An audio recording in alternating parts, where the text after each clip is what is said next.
You're listening to the Align and Inspire podcast. I'm your host, Lauren Minique, and in this episode, we are going to be talking about niching. Have you picked the right niche? Do you need to niche down more? Is it the right niche for you? I want to share 5 signs to help you stop the second guessing so that you can move forward on creating your program. So one of the things that I really found challenging, and you may feel is a challenge for you as well, is when I went from one-on-one to creating my program, is I actually helped people in a lot of different ways, and narrowing down to one particular niche felt a little bit limiting, and I wasn't sure which direction I wanted to go in. I help people with systems. I help people with their program design. I help people with sales page formats. I helped people with all sorts of different things, and I wasn't sure where I really wanted to specialize, but I knew I wanted to. And that is not always the case for everyone. If you are like many of my clients, you might think, oh, but I want to be able to help everyone, and niching down feels like I'm excluding people, or I want to be able to really go global. And if I go too narrow in my niche, I won't be able to make the impact that I want to make. Or maybe you don't want to feel boxed in and only set on one specific kind of niche. So if any of that resonates with you, or maybe you're just wondering, like, did I even choose the right one? How do I know? Am I niched down enough? Is this going to work? I want to clarify that all with you today. These are all questions I've asked myself, and I want to share 5 big signs to help you stop second guessing and moving toward the right niche for you and your program. So before we move into today's episode, though, I want to let you know that I'm running a brand new kind of beta offer to help you not only choose your niche, but really create the vision that you have for your program. So choosing the niche for you, choosing the right problem, the right transformation, the price point, what you want to include in your program, so you have a really crystal clear vision of what you want to create. I am going to be doing that this April. So we are in the midst of creating the program, getting everything ready behind the scenes. But if you already know that that's something that you would be interested in, it's going to be live coaching. We're going to have 3 live coaching sessions, probably going to do some breakout rooms, some really hands-on activities to really help you move forward and get that created. If this is something of interest to you and you would like to know more about it, and make sure you're on the wait list so that you know that I will be contacting you when registration opens for this new offer. If you're interested in it, send me an Instagram message, a DM on Instagram saying the word vision at lauramonique.business, and I will make sure to give you all the details so that you don't miss it coming up in the next few weeks in April. So let's take a look at the first big idea that I want to share with you today, is that you might be missing something if you're just looking at your ideal client or demographics for your niche. So when I was thinking about a niche, when I first started my business, my first niche, I've had many, but my first niche was helping French immersion teachers in Canada. And I thought I knew my niche. And anytime people said, oh, do you need to niche down? Do we need to help you with your niche? I was like, no, I've got my niche. I help French immersion teachers. The problem with that is that's actually only one part of your niche. You need to know the person and the problem that you solve. And combined, the person and the problem that you solve is your niche. So when I said I'm helping French immersion teachers, I didn't say exactly in what problem I'm going to be solving for them. And you can go specific on your person or on your problem or both. And the more specific you go on both, the more likely you are going to be able to break into the market and make a name for yourself. But you don't necessarily need to go specific on both. It is recommended. But for me, for example, currently, I am very specific on the problem that I solve and a little bit less specific on the person. So for example, my problem that I solve is I help entrepreneurs who are at a very specific point in their business, who have had great success with one-on-ones, who have tried creating a program in the past. They feel maxed out in their one-on-ones, but you don't really feel like you've done a really great job in your courses before. You don't really feel like what you've created in the past really gets fantastic results. So you kind of feel like you're like in between the one-on-one to group kind of model. I help you create a program that gets really incredible results that you can really scale, that you can grow without working more hours. So it's a really really specific problem. And what sets me really apart is I'm not just teaching you marketing, I'm teaching you how to create your core content, how to create the curriculum, how to make sure it's very effective in your group program, that it's not just about the marketing, right? So that's my problem. My person is a little bit wider. It's someone who has experience, who if you have experience, you've had one-on-one clients before, you're doing really well with your one-on-one clients,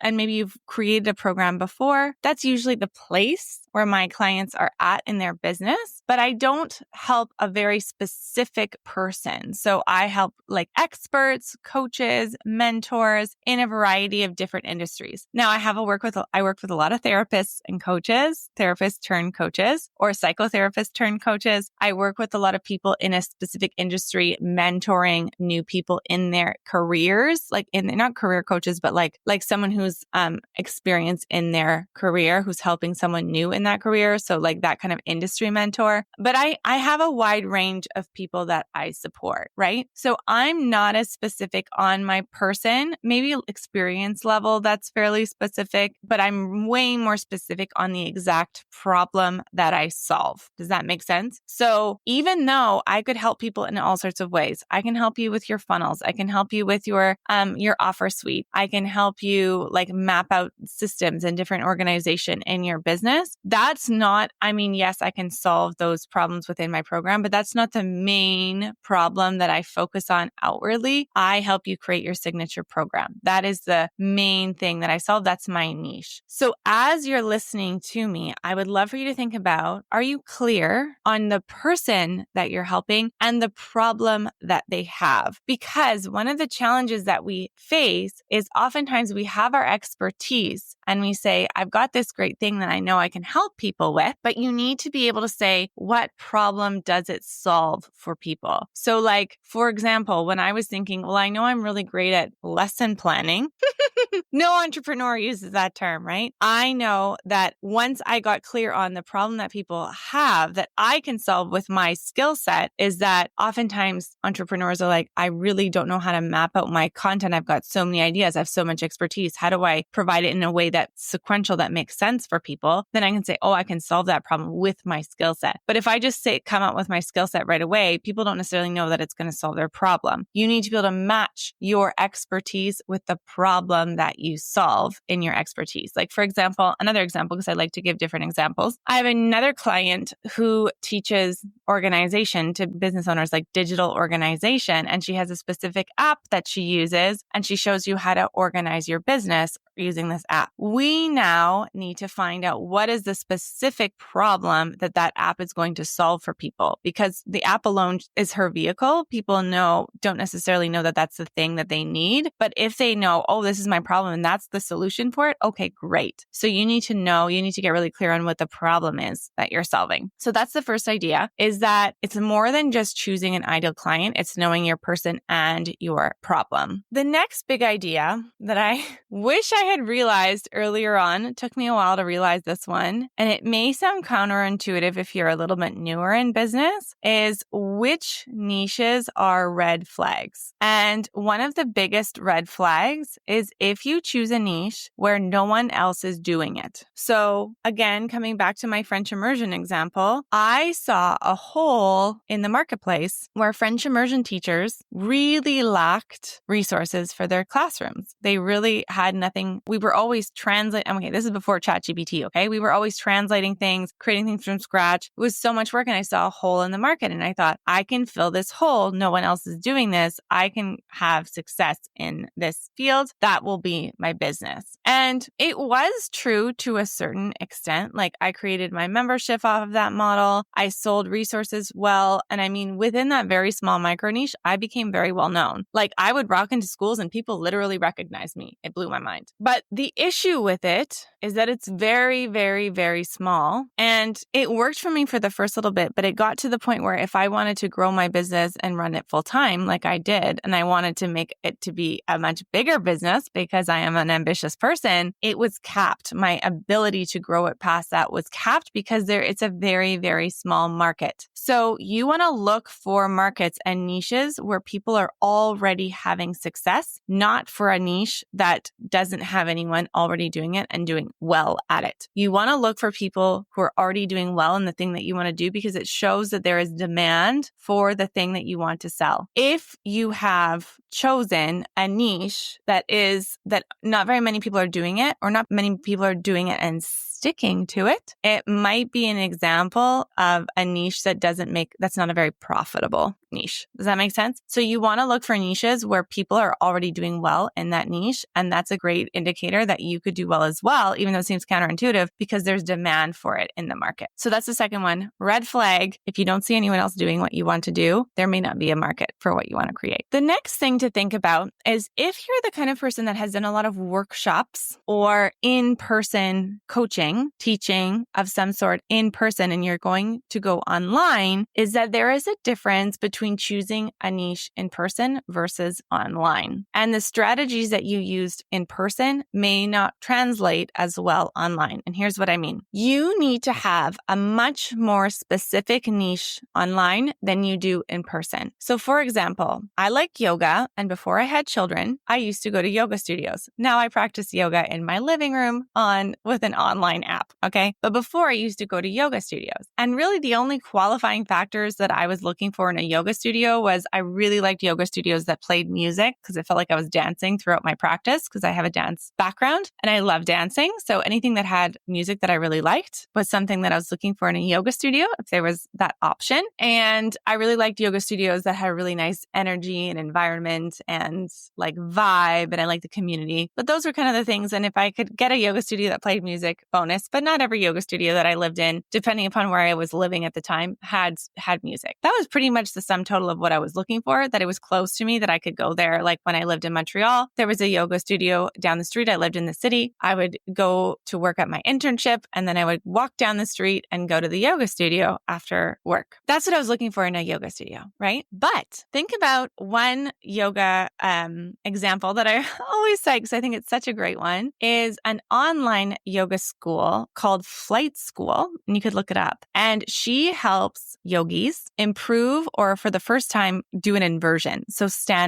do yoga poses upside down. And so her program is called Flight School. It's very, very specific. It's a very specific skill. And she does very well with Flight School because it's a very specific thing. And I'm going to be honest, I've been practicing yoga for years on and off. I've been able to do inversions like on my head, but I've never been able to do a full handstand. Like that's cool. Like that you can help me do that one specific thing, right? So the same is true for you if you've been running in-person workshops and you're a coach or a therapist, for example, or maybe you're in yoga or you've been practicing, maybe you're a physio or you're in Ayurveda or something like that, and you've been doing it in person and you want to move to an online practice, you can get people around the neighborhood, and you might have some specialty, but you can get people around the neighborhood. You can get recommendations, word of mouth, people walking by your location, and that's going to be enough to help people bring you in, right? But online, you need something else to stand out because people from all over the world could work with you, right? So you need to be a lot more specific in online than you do need to be in person. And that's something to consider, especially if you're going from a brick and mortar or an in-person experience to online. So that's the third big idea to think about. So the fourth big idea is how to know if your niche is actually going to work. How do you know if the niche you're going to choose is actually going to pay? Are people willing to pay for the thing that you want to do? How do you know if it's the right niche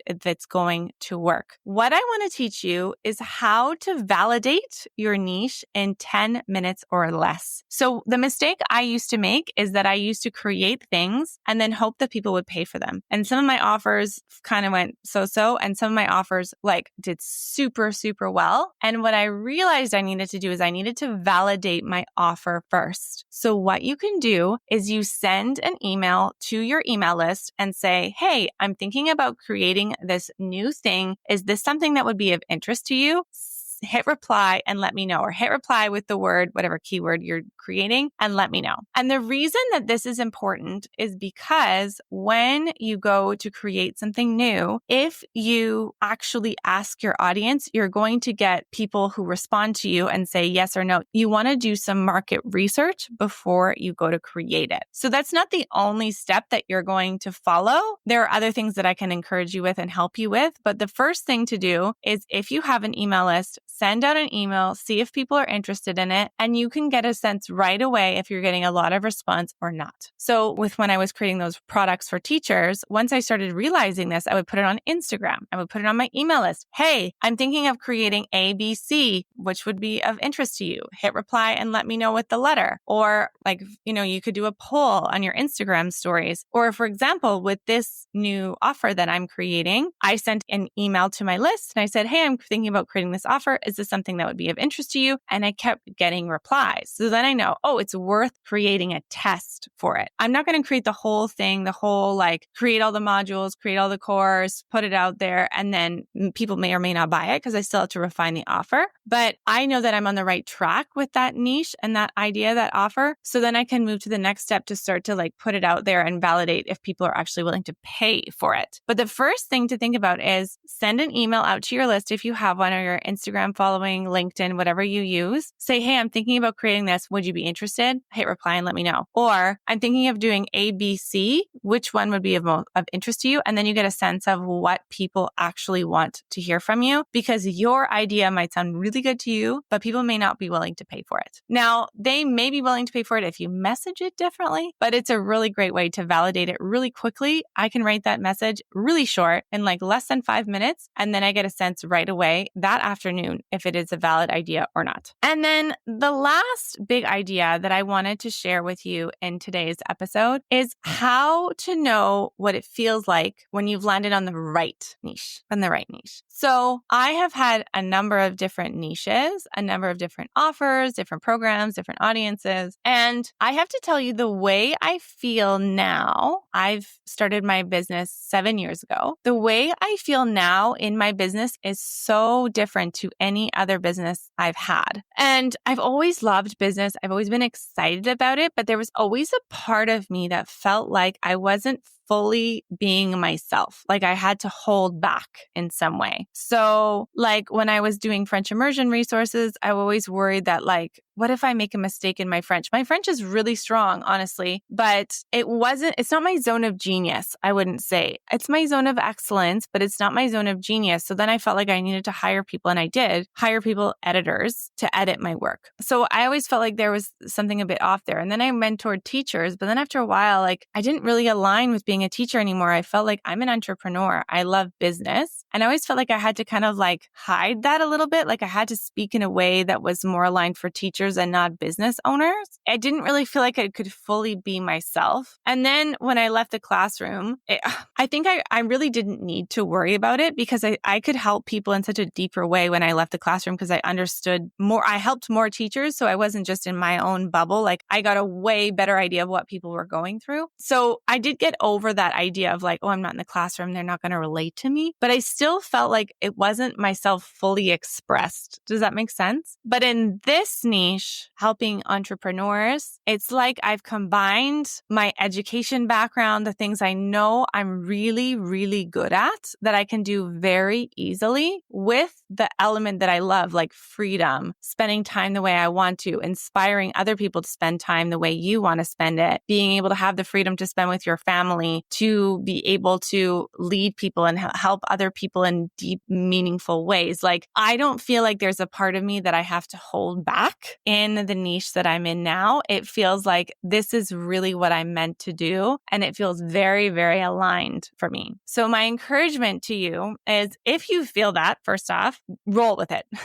But if you don't yet, that's okay, because action creates clarity. You will get to the niche that you are meant to be in over time, as long as you're taking action. It's when you hold back and you kind of try and stay in your head and wait for the right idea that you don't actually move forward. It's that idea of you can't move a parked car. To be moving a car, you need to be in motion. You need to have your foot on the gas, and you'll eventually get to the destination you want to get to. That's the same in business. You need to be moving forward, trying things out, taking different actions to try out different niches. You're not going to be married to that niche. You can try new things, but I think it's something that we don't hear a lot that oftentimes it takes a few tries, a few different offers, a few different niches before you really land on the one that really hits for you. Like, yeah, I've had success in other niches. I did, but there was always a part of me that felt like I have to like hide myself in some way. And it wasn't until I did this that I really felt like this is my true self. So when you feel like this is the true thing that I'm meant to do, I love what I do, and it's in my zone of genius, not just my zone of excellence, everything really shifts. And if you haven't heard that idea, I think it's Gay Hendricks, your zone of excellence is the thing that you're very good at, but it doesn't light you up. And your zone of genius is the thing that you excel at that comes very, very naturally to you. So one of the zones of excellence for me, we're helping people with their systems in their business. Yes, I can streamline things easily. Yeah, I can map out, like I do a lot of funnels and I can do that, but it's not my greater purpose. When I can help people streamline their programs and their funnels so that they can help people in a deeper way, and I can help them with their content, their curriculum, that's like zone of genius for me. That's the thing I absolutely love to do. I could talk about it all day long. So watch that your niche is in your zone of genius, ideally over time, and not just your zone of excellence, because that's when you know you're really going to be in the right niche. If there is, of course, like we talked about, demand for the thing that you do. So let's review the 5 big ideas that we looked at today. The first is choosing your niche is more than choosing an ideal client. You need to know your problem and your person. What niche is a red flag that is counterintuitive? If you don't see anyone else doing it well, that might be a sign that there isn't a market for your niche. You need to know the difference between choosing a niche in person versus online. You need to be a lot more specific online. How to know if your niche will work I wanted to give you that really quick tactical idea of how to test it with your audience, validate your ideas first, and then what it feels like when you've landed on the right niche. It feels aligned, it feels light, and it's really your zone of genius, not just your zone of excellence. I hope this episode was helpful for you today. If you would like more like actual support implementing this, you want to ask me questions, you want to hear what other people are choosing for their niches and how they're creating their programs, I would love for you to join us in our upcoming program. It is going to be called Signature Offer Kickstart. So it gets you kickstarted and ready to go. If you would like to join us in April for those live sessions where we're going to be doing some breakout rooms, live coaching, and it's really going to be step by step, I would love to have you join us. We're going to look at your niche, the problem that you solve, the transformation you're going to provide, your main deliverables. So things like, is there going to be a course? Is there going to be group content? Do you need a course platform? Like, what are those kinds of big ideas that you might be tripping up on, and how much to price it at? So we're going to be talking about all of that in our upcoming offer coming up in April. And it is a beta test. It is the first time I'm running it. We're going to see if it's something I want to continue doing. So if you would like to join us and you want to be the first to find out when I'm going to be opening registration, once all our pages are all set up and everything, send me a DM on Instagram with the word vision, and I'll make sure to give you all the details. Thanks so much for listening, and I will see you on next week's episode of the Align and Inspire podcast.